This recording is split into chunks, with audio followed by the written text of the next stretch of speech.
Bem-vindos de regresso ao Conversas à Quinta, que vai ser o último Conversas à Quinta deste ano de 2019. E, portanto, vamos aproveitar para falar um pouco do que foi este ano, passar em revista alguns dos principais acontecimentos e, eventualmente, falar um pouco do que eles indicam para o que aí vem. E para não termos muitas dificuldades em escolher acontecimentos do ano, porque não vamos fazê-lo, nem figuras do ano, porque também não vamos fazê-lo, vamos começar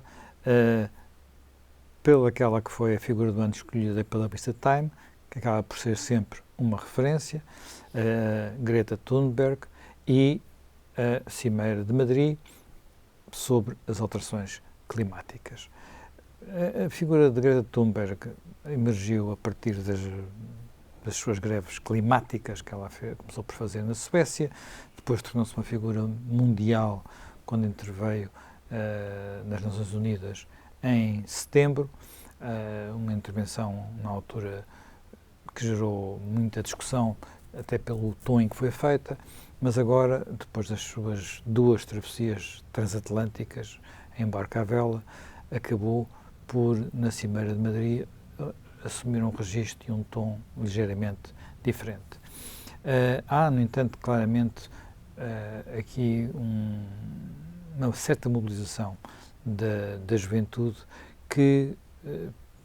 cujo significado importa perceber se estamos perante a revolta ou, digamos, a mobilização de quem pensa que não tem futuro, ou se estamos perante aquilo que é clássico e típico dos mais novos, que é estarem zangados com o mundo que os mais velhos lhes deixam, ao que é muito habitual em quase todas as gerações. Jaime Gama, qual é quando olha para esta mobilização em torno de Greta Thunberg, qual é a sua leitura? Bom, primeiro acho que é inofensivo, porque seria pior se ela fosse negacionista das alterações climáticas. Portanto, ela está de um lado que também me preocupa. Se a postura é mais adequada, isso veremos. Se a maneira de abordar essa temática é a que mais vai contribuir para uma resolução do problema, isso é o que veremos. Nesta situação das alterações climáticas, nós temos, de um lado, a ciência. A ciência também não é infalível, mas temos, de um lado, a ciência. As correntes mais predominantes da ciência, que, em regra, favorecem a tese de que, desde 1880, isto é, com a Revolução Industrial, há um aquecimento da Terra por virtude dos efeitos da economia de carbono, por virtude dos efeitos das emissões de carbono produzidas pela indústria. E isso tem comprovação em séries mensuráveis.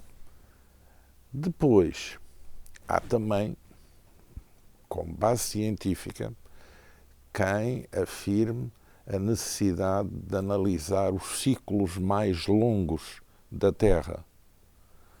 Porventura não com tantos dados estatisticamente registados, mas com evidências como a desglaciação, a desglacialização, enfim, séries mais longas, que apontam para outras origens do aquecimento ou do arrefecimento do planeta, como designadamente a atividade solar. Ou outros fenómenos, como Sim. a atividade de vulcões. Sim. O choque com asteroides, etc. São também pontos de vista científicos. Bom, em relação a toda a perspectiva científica e em relação a todo o problema, estabelecem-se sempre campos de doutrina que saem um pouco fora da ciência. E Um dos campos é o do negacionismo, dizer, pois bem, não há alterações climáticas, estas que agora existem são uma coisa pequena, as outras maiores são muito mais importantes, não há que nos preocuparmos muito com isto, porque afinal não há comprovadamente uma correlação entre o aquecimento recente e as alterações climáticas recentes e os efeitos da economia de carbono, os efeitos da industrialização. Tem também os seus adeptos. Depois há os apocalípticos, que estão do outro lado. Também não têm muito a versão científica, nem têm uma perspectiva científica, mas em relação ao que são certas tendências, assumem uma dimensão de catástrofe, de fim do mundo, o mundo vai acabar, tudo isto vai ter um destino horrendo se não forem tomadas medidas drásticas. E muitas vezes, quando se vai ao campo das medidas drásticas, vai-se ao ponto de defender uma ecoditadura, vai-se ao ponto de defender uma redução das condições de vida tornadas possíveis pela civilização industrial, por forma... Movimentos com expressão política em alguns países, nomeadamente, por exemplo, na Alemanha, que defendem o chamado decrescimento. Sim, o regresso à vida primitiva. A abolição do automóvel é aqui o caso mais emblemático. Às vezes acrescenta-se o avião, mas pode-se acrescentar muita outra coisa. E, no fundo, o regresso a uma ruralidade feliz ou primitiva que dispense a industrialização e as comodidades da vida moderna. É também uma versão antípoda da negacionista. Penso que não tem por base a necessidade de estabelecer uma conexão científica clara, mas mais a necessidade de se motivar por um receio. Aliás, é um pouco parecido com o que foi a perspectiva de alguns movimentos antinuclear, quer antibomba nuclear, quer antinuclear civil. São movimentos que, neste caso vertente, têm também muito por detrás, quanto a mim, a sensibilidade protestante e nórdica em relação ao mundo moderno, que se exprime em várias modalidades de angústia e que aqui se tipifica numa versão infantil. Se há uma articulação dessa atuação organizada ou se ela é espontânea, também é algo que só uma análise mais aprofundada poderá ver. A verdade é que a vida moderna tem, à falta de santos em abundância da cristandade, o aparecimento de muitos santos da laicidade. E nesses muitos santos da laicidade moderna aparecem mártires, aparecem exploradores, aparecem alpinistas, aparecem velejadores, aparecem vulcanólogos, aparecem N entidades que combatem por causas e se transformam em ídolos modernos à falta de, porventura, ídolos antigos, que já não são repetíveis. Portanto, é também no campo da proliferação de deuses laicos, de santos da laicidade moderna, que se move em torno dessa força atrativa gravitacional, o culto destas novas personalidades, destes videntes, no caso, a vidência de uma aparição apocalíptica, que mais não é do que uma das muitas leituras do fim do mundo, e que tem aqui uma versão contemporânea, laica, do luteranismo nórdico reconstituído na modernidade. Bem, já me Pinto. E como é que isto cruza com o realismo e a realidade, com o realismo, por exemplo, de uma Cimeira de Madrid que não chegou a grandes acordos, porque depois é necessário, digamos, houve alguns avanços, mas depois é necessário que os países se entendam como é que é possível ir transformando sem rupturas radicais, a economia que temos, numa economia diferente desta, mas que não provoca um cataclismo económico, e um cataclismo social e que as pessoas aceitem, não é? Porque de repente, se dissermos assim, vocês deixam de andar de automóvel, ou deixam de andar de avião, ou deixam de... A maior parte provavelmente até alguns daquelas... Os apóstolos de coisas pensariam 2 vezes. Aliás, a própria, enfim, a ideia de voltar à ruralidade, não era sustentável, porque hoje o número de pessoas que vivem, o número de seres humanos que hoje são alimentados porque a agricultura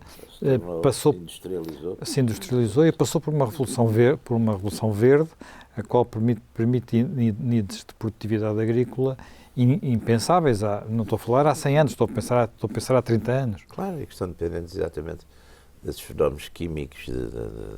Neste momento já são genéticos. Enfim. Não, eu acho que estes movimentos têm a sua importância e que terão com certeza alguma substância válida. Agora, normalmente transformam-se, como este, mais uma vez, está um bocado a transformar, por um lado, num núcleo, digamos, mais fanático, que enquanto não matam pessoas é mais folclórico que fanático, e por outro lado são modas, não é? Porque são modas, não me parece que também seja uma coisa, aliás, acho que Jaime Gama resumiu, de certo modo, enfim, as questões principais do problema. Com certeza que há alguma realidade nessas alterações, nós próprios sentimos empiricamente isso. Eu tenho sempre a ideia que, por exemplo, há 50 ou 60 anos as estações do ano eram muito mais desenhadas do que são agora, quer dizer, há uma... A nossa memória meteorológica engana-nos muito, não é? Sim, mas de qualquer maneira eu lembro perfeitamente, a primavera tinha determinadas características, sentia-se chegar, os outonos que, enfim, eram soleados e mais frios, mas sempre... E hoje em dia parece que há uma espécie de tropicalização do clima, quase como se fosse 2 estações. De facto, há alguns fenómenos desses, não sei, não sou especialista, nem é uma coisa que me preocupe muito. Agora, acho que, por exemplo, à volta desta criatura, desta jovem, que às vezes parece mais saída de um daqueles filmes de terror americano, onde há umas crianças, uma espécie de aparições noturnas, de umas crianças assim maléficas, não é? Ela tem esse ar e aquela arrogância, tudo isso à volta dela também se gerou um certo clima de uma certa euforia paranoica também. E é claro que quando chega a hora das realidades, os políticos também um bocadinho sempre para não, enfim, descontentarem esses núcleos de opinião, também fazem os seus gestos, os seus rituais de veneração e de preocupação e dão imensa importância, mas depois quando chega a hora da realidade, de facto, também é de perguntar, mas querem deixar de andar de automóvel, querem deixar de andar de avião, querem renunciar a um determinado tipo.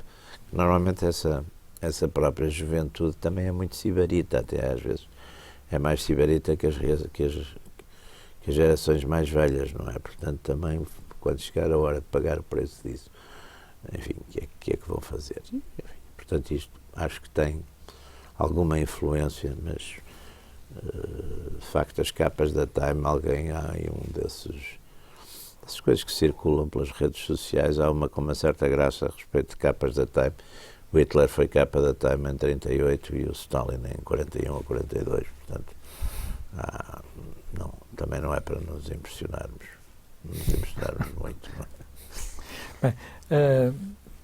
Bem, continuando nos Estados Unidos, já agora podemos passar para, a propósito da Time, podemos passar para o impeachment do Trump. Este impeachment do Trump, que agora entrou numa espécie de ponto morto, uma vez que não se sabe quando é que vai passar da Câmara dos Representantes para o Senado, não se percebe muito bem exatamente qual a estratégia que os democratas visam obter, uma vez que parece mais ou menos É um ato inútil, porque já se sabe que nunca irá passar. Exatamente qual é a sua... Eu acho que é um destes rituais também. Eu acho que o Partido Democrático está enfim, Sim, mas um ato inútil, por exemplo, os republicanos fizeram o mesmo com Bill Clinton. Claro, está num problema muito, penso que o Partido Democrático está num problema muito, muito sério neste momento, porque tem de facto uma ala, talvez minoritária, não sei, mas penso que será minoritária, mas extremamente radical e com uma extrema visibilidade mediática e naqueles circuitos onde de facto uma espécie de multiplicadores de opinião, não é? Porque é os circuitos da academia, alguns circuitos mediáticos mais famosos e essa gente está um bocadinho possuída, de facto, uma espécie de paranoia anti-Trump, aliás, que também chegou a... Eu estou para ver o primeiro dia que num jornal, em Portugal, por exemplo, o Trump não apareça com uma seta para baixo, quer dizer, a gente tem a certeza que vai sempre aparecer com uma seta para baixo.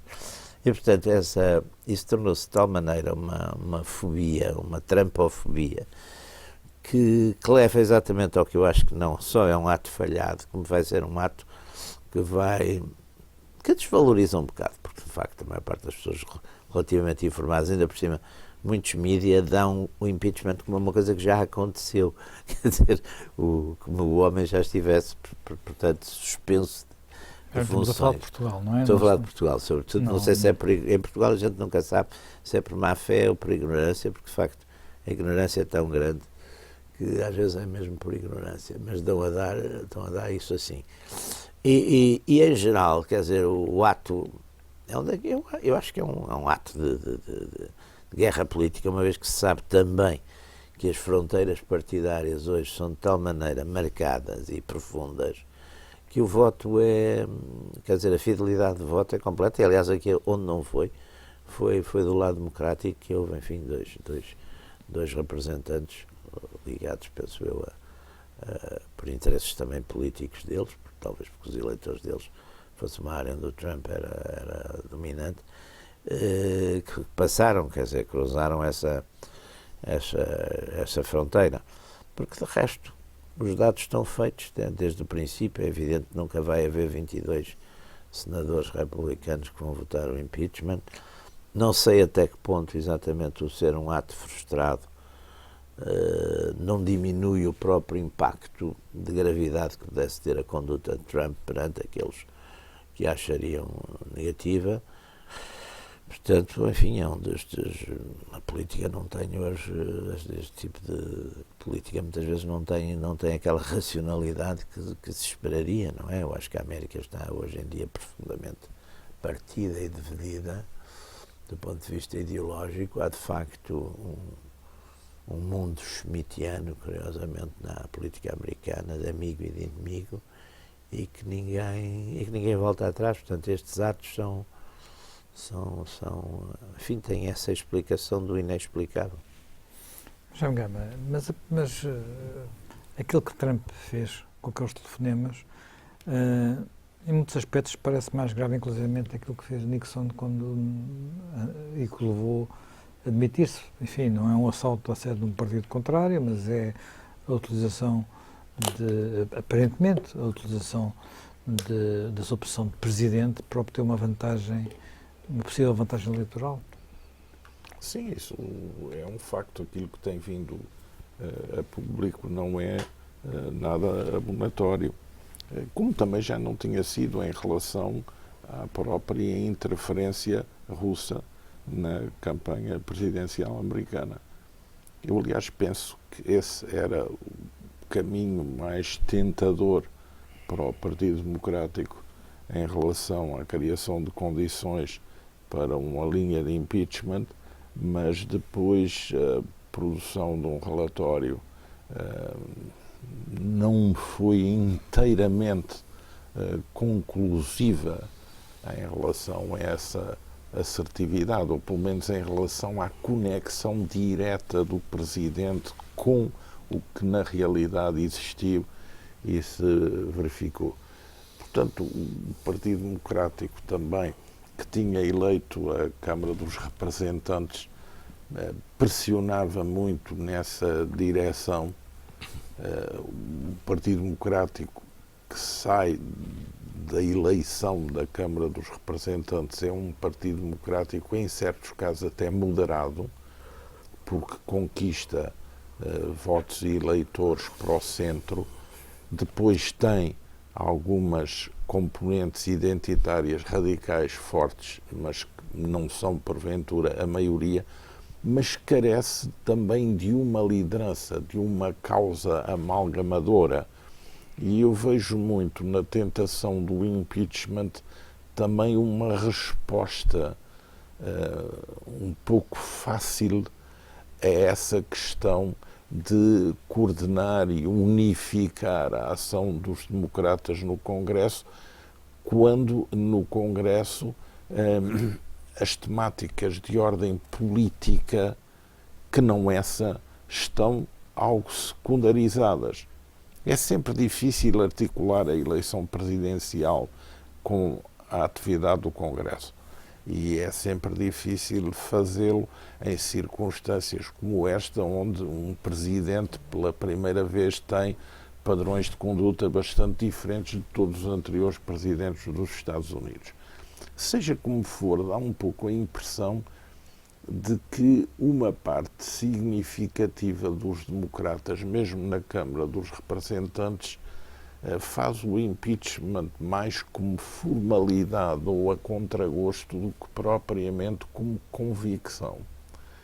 Essa é a atitude muito particularmente visível na argumentação de Nancy Pelosi, que quase diz: fomos obrigados a fazer, estamos aqui para cumprir este ritual. Depois também na circunstância de que não há nos dados das sondagens uma clara posição de apoio por parte da opinião pública ao impeachment. Depois há um outro ponto, é que o Partido Democrático está a sofrer eleições internas para a escolha do candidato. E o candidato que é apresentado como vítima desse abuso de poder por parte do Presidente também é contestado por correntes fortes dentro do Partido Democrático, que não deixam de julgar num certo subliminar em volta do impeachment, quando a questão que leva Trump a ter pedido às autoridades ucranianas que investigassem a sério o filho do senador Biden por ele estar envolvido em empresas na Ucrânia, e isso ter acontecido quando Biden era vice-presidente dos Estados Unidos, apesar de não haver ilicitudes, mas não deixa de haver também uma certa interrogação sobre o desempenho dessa função é muito pouco claro num país estrangeiro. Ainda é muito pouco claro quem possa vir a ser o candidato democrata. Certo. Por isso é que eu acho que também no campo democrático... Ninguém está claramente também, à frente. Também no campo democrático, porventura, há quem esteja, de certa maneira, a querer cercar Trump, mas ao mesmo tempo a querer usufruir de alguma ambiguidade que o tema escolhido para cercar Trump manifestamente apresenta. Porque não havendo ilicitude, mas há também um paraquedismo numa atividade económica num país estrangeiro que não é, digamos, visivelmente muito explicável. Eu acho que tudo isso misturado é o que leva, por exemplo, agora a esta atitude quase paradoxal da maioria democrática na Câmara dos Representantes a não querer efetivar imediatamente a transição para o julgamento, o impeachment, para o Senado. Já percebeu que não... Com o argumento de que o Senado não garante condições de um julgamento justo, que é, no fundo, o que também Trump diz sobre o que foi o julgamento, o início da ação posta na Câmara dos Representantes. Quer dizer, do ponto de vista deles, já sabiam desde o princípio. Claro. Não, aquilo que talvez seja mais surpreendente em alguns aspectos é o facto de nenhum representante republicano ter, digamos, cedido, entre aspas, e dado razão aos argumentos durante o processo de impeachment. Pois dá a ideia que está tudo muito bloqueado politicamente à partida. Eu tinha a ideia de que pelo menos alguns eram capazes de aceder à Dá a ideia que está tudo muito bloqueado na posição partidária. E não nos esqueçamos que Clinton ganhou a eleição depois de um impeachment que teve contornos de grande visibilidade e comoção. Não, o impeachment já foi depois da eleição, só o erro. Não, é antes. É antes ainda. É antes. Da reeleição. Da reeleição. Não, ele teve, aliás, aquela cena que eu nunca me esqueci. A posição era ao contrário. Os republicanos ganharam a Câmara dos Representantes, mas não tinham maioria no Senado. Aqui é ao contrário. Portanto, é também um impeachment que está também decidido à partida quando o seu resultado. Que eles foram todos à Casa Branca depois da votação no Senado. E dá agora a ideia um pouco que, prevendo esses feitos, manifestamente os republicanos e Trump querem um julgamento rápido no Senado para matar o assunto.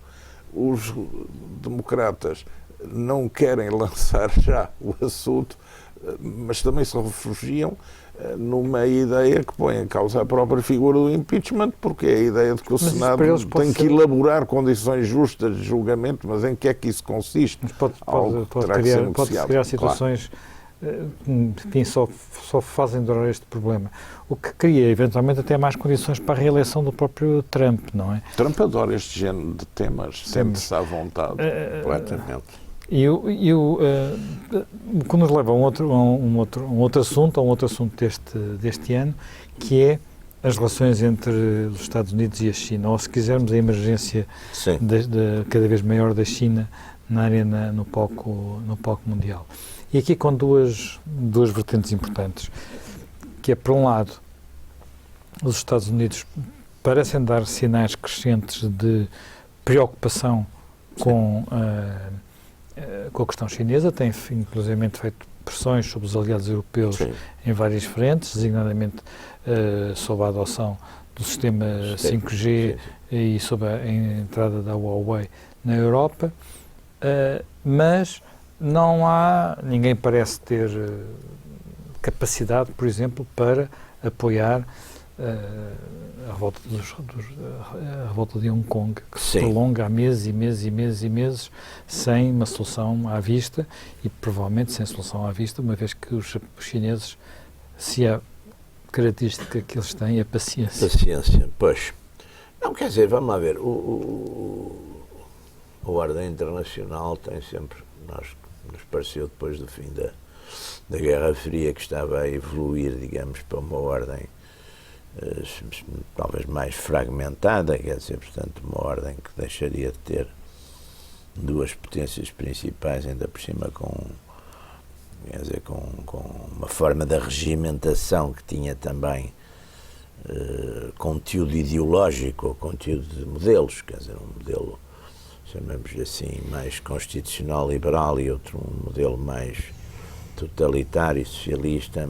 Isso, de certo modo, dissolveu-se um bocado, até porque uma das características que, de facto, a gente vê hoje do lado da China, a China tem feito todos estes grandes progressos económicos e agora entrou mesmo numa fase também de se reforçar como poder militar, portanto começou e passou até, talvez possamos dizer que passou de uma fase daquilo que poderia ser um nacionalismo essencialmente defensivo e caracterizado até por certos traumas de certas humilhações no passado que não quer ou que os dirigentes não querem que de forma alguma se venham a repetir, passou para uma forma, talvez até na base do seu fortíssimo desenvolvimento e crescimento económico, passou para formas mais intervenientes, criou de facto toda esta série das rotas da seda, criou linhas grandes e estratégicas de alianças em determinados continentes, no continente africano, no continente sul-americano, etc. E, portanto, enfim, através mesmo de todas estas projeções económicas, os Estados Unidos veem um bocado a sua hegemonia económica, enfim, posta em questão, vem a sua hegemonia militar também, de certo modo, desafiada e, portanto, enfim, eles fazem sempre a eleição que é sempre necessário uma potência fazer, que é, chamamos assim, de um inimigo principal, embora que ainda apenas virtual. A China, a questão, por exemplo, de Hong Kong, para a China é uma questão complexa, porque por um lado não quer, até para não quebrar exatamente uma imagem que ela levou algum tempo a ganhar, de ter, de certo modo, moderado bastante as suas características de Estado unipartidário e policial, portanto não quer entrar numa repressão a sua imagem, não é? Porque a sua imagem, porque de resto... Sim. Sim, mas temos também temos de ser justos em relação à diferença profunda não é, em relação a China hoje não é a China era o maoísmo e tudo isso, não é a China da aquele Revolução horror Cultural concentracionário, claro que exatamente, aquelas paranoias todas. Nós sabemos o que mas há uma ideia do que se passa nas regiões de maioria islâmica. É um Estado autoritário, ainda com características repressivas fortes e com características de Estado policial, muito um controle, talvez hoje menos pessoalizado e mais passado para máquinas e para coisas, mas temos a ideia que é de facto um Estado que funciona assim. Mas, portanto, Hong Kong coloca-lhe ali esse problema, porque por um lado, digamos, uma repressão mais brutal e mais efetiva e mais imediata, que ponha termo às coisas, parece ter que ter uma dimensão bastante larga e que quebraria, portanto, esse melhoramento de imagem, mas, por outro lado, também o deixar prolongar longamente este tipo de situações, em termos internos de partido, sobretudo, não estou a falar tanto da população, mas de partido, que é um elemento essencial, pode colocar ao dirigente atual algumas questões de prestígio. Então, como é que é isto? Não é capaz de dominar isto, quer dizer, neste tipo de direções, embora, enfim, Xi Jinping tenha de facto, se tenha elevado bastante como jamais com primos inter pares, mas há sempre, enfim, a nível desse tipo de coletivos, há sempre rivais, há sempre que estão preparados exatamente para explorar este tipo de situações. É evidente que também do lado ocidental, o lado chamado mundo livre, também não se têm visto grandes ações, embora Trump fez algumas intervenções nesse sentido, embora suspeite que de facto, enfim, quer os Estados Unidos por um lado, quer Taiwan por outro, poderão também, de certo modo, ver com bons olhos e até alimentar um bocado este tipo de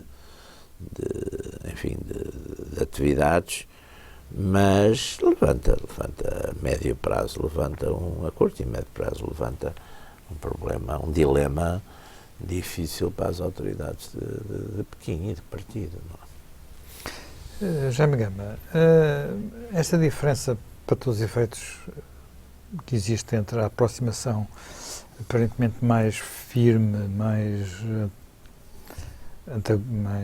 contra,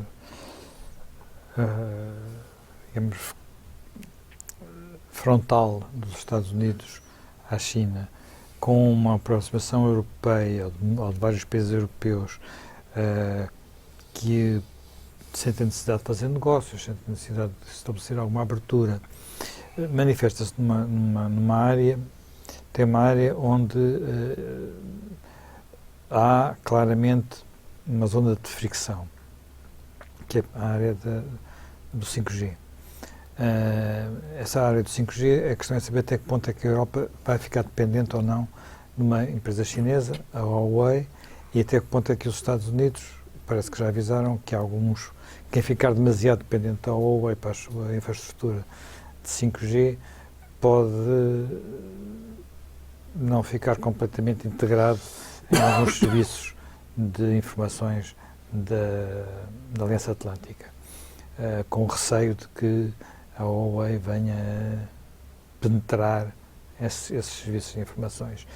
Isso não é uma ameaça, digamos, à própria unidade ocidental, uma cunha metida aqui devido ao facto de facto, nessa frente tecnológica específica, a China ter andado mais depressa do que os parceiros, enfim, as empresas europeias e as empresas americanas?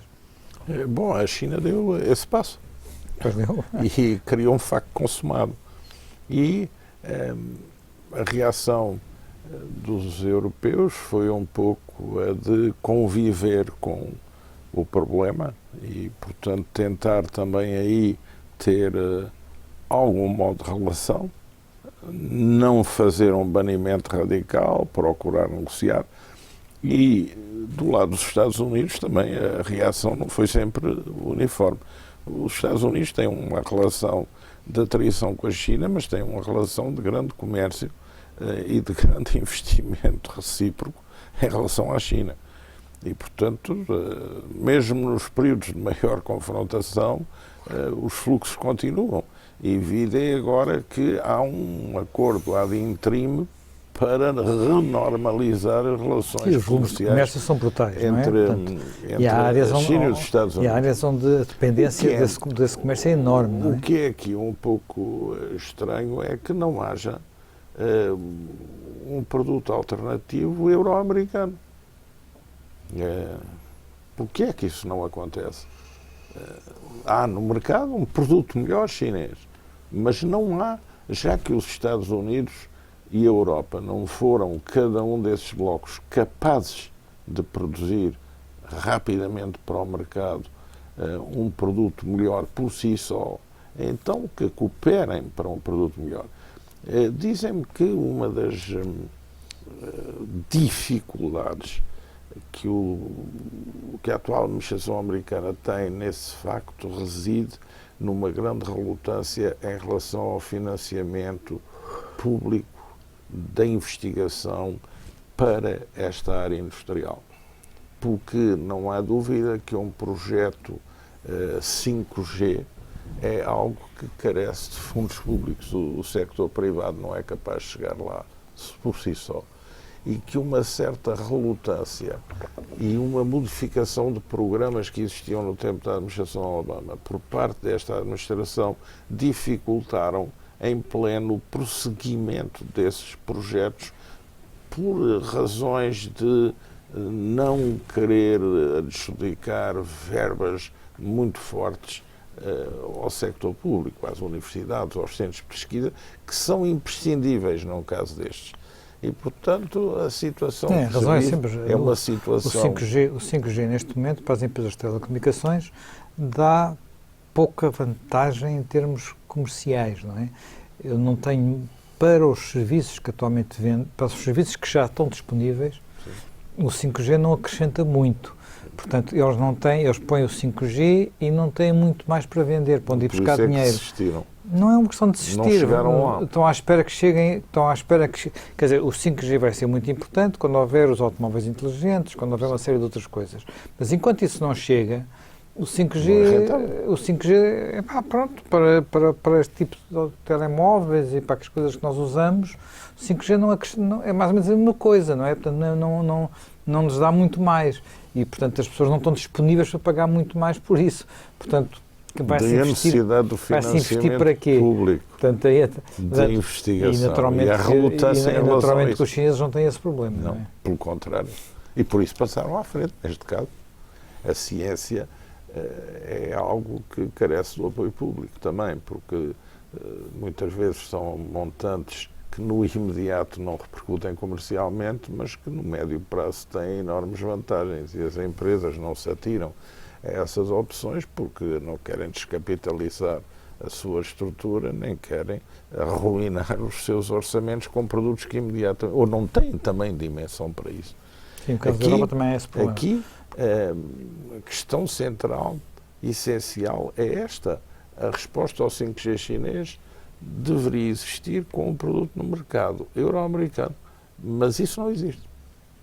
Por as várias razões que aqui acabamos de passar em revista. Ou seja, a China aqui toma uma liderança muito forte e isso tem, obviamente, Nós estamos já muito em cima do nosso tempo. Eu gostava de não sair daqui sem falar de um tema que eu acho que é inevitável e que é, acabamos este ano com, de alguma forma, podemos dizer que vamos fechar o capítulo do Brexit. Falámos muito do Brexit durante este ano neste programa, não vamos falar disso, mas vamos falar de uma outra coisa. Talvez valha a pena, muito sinteticamente, muito brevemente, referirmos a isso, que é a Europa dos últimos 30, 40 anos. Foi uma Europa que, de alguma forma, viveu equilibrada num tripé, muito, podemos dizer assim, um tripé em que se equilibravam três culturas políticas distintas, a alemã, a britânica e a francesa, com pesos diferentes, mas que eram culturas políticas que tinham diferenças, uma mais corporativa, a alemã, outra mais liberal, a inglesa, outra mais estatista, a francesa, mas que tinham ali... E agora, de repente, uma dessas pernas do tripé desaparece. Poucas pessoas têm refletido sobre isso. Jaime Gama, a Europa vai ser muito diferente sem o Reino Unido? Não sei, porque a prolongação da situação atual, com a indefinição e o conflito permanente, é que não eram de todo em todo desejáveis. Eu acho que vai haver, uma vez clarificado o Brexit, clarificado o primeiro momento do Brexit e depois a transição até ao final de 2020 e definido um acordo comercial entre a União Europeia e o Reino Unido, vai haver de parte a parte uma tendência para uma renormalização de relações e até porventura para uma procura de novas relações, porque na área científica, na área financeira, na área da inventiva comercial e empresarial, na área do intelligence, na área da diplomacia, na área da defesa, o Reino Unido é europeu e é um fator essencial de articulação com a Europa e na triangulação com os Estados Unidos e também com outras áreas do mundo. Portanto, eu acho que uma vez clarificado o Brexit,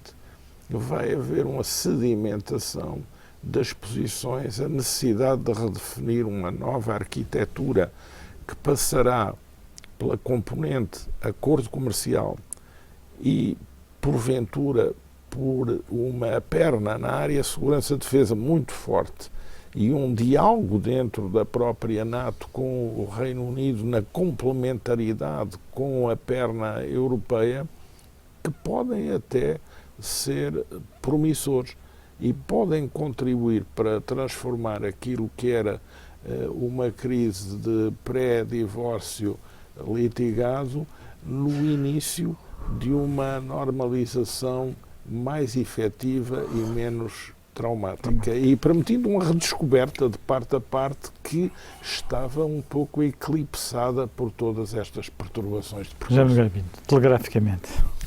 Não, telegraficamente eu penso que, exatamente, por um lado, vão haver soluções, de certo modo, pragmáticas. De qualquer maneira, a questão do Reino Unido e da posição do Reino Unido e do Brexit traduz também um reforço muito forte das posições que eu chamaria de certo nacionalismo identitário, que vão ficar, quer dizer, que vão ficar e vão ter efeitos, com certeza, também no resto da construção europeia, que andou, de facto, ou tentou, numa dada altura, andar muito depressa num processo de unificação política que, pelos vistos, os povos rejeitaram. Bem, terminamos mais este Conversas à Quinta, terminamos também por 2019. Desejo a todos um bom ano novo e esperemos que tenham todos um excelente 2020.